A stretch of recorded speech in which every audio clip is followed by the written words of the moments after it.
Vestibular CEDERJ 2025.2, Física, questão 15.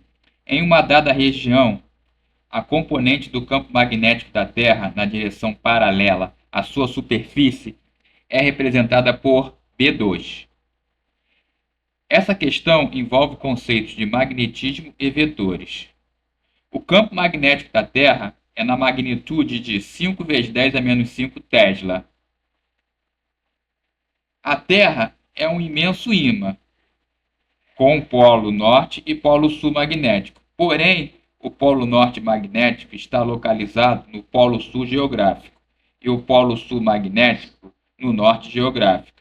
Outro detalhe importante é que o campo magnético é uma grandeza vetorial, tendo intensidade, que é a medida em Tesla no sistema internacional, direção sempre tangente às linhas de campo, e principalmente sentido, que convencionalmente, por fora de um ímã, né, circundando ele, sai do polo norte e entra no polo sul, como vetores. O enunciado diz que uma bússola é posicionada sobre o tampo horizontal de uma mesa, de modo que a sua agulha magnética aponta na direção norte. Como a bússola é um pequeno ímã suspenso livremente que gira para se alinhar com o campo magnético terrestre, o polo norte desse pequeno ímã se atrai com o polo sul magnético terrestre, né? Com isso se dá, pois polos diferentes se atraem e polos iguais se repelem no magnetismo. Logo, essa componente P2, né, os dois tracinhos, que o enunciado diz, aponta de sul para norte geográfico. O enunciado ainda nos diz que um ímã é aproximado da bússola aplicando um campo magnético adicional de intensidade B, Bzinho, né, B minúsculo, na direção leste-oeste.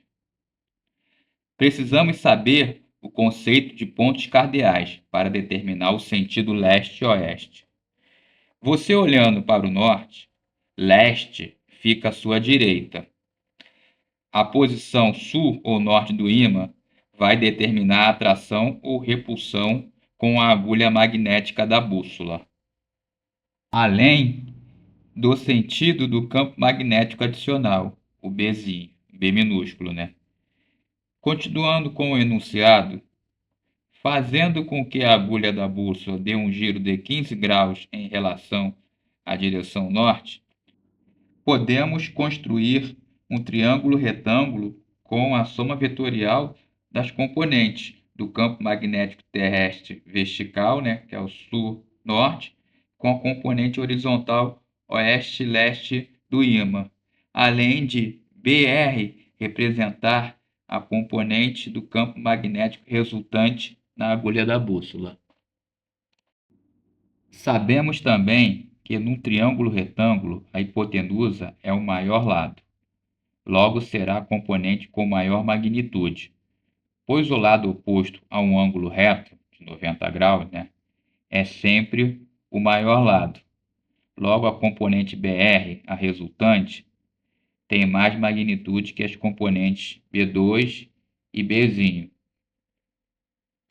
Aplicando relações trigonométricas, tangente do ângulo é igual à razão do cateto oposto pelo cateto adjacente, e como a agulha dá um giro de 15 graus, a tangente desse ângulo é menor que a tangente de 45 graus, e a tangente de 45 graus é igual a 1.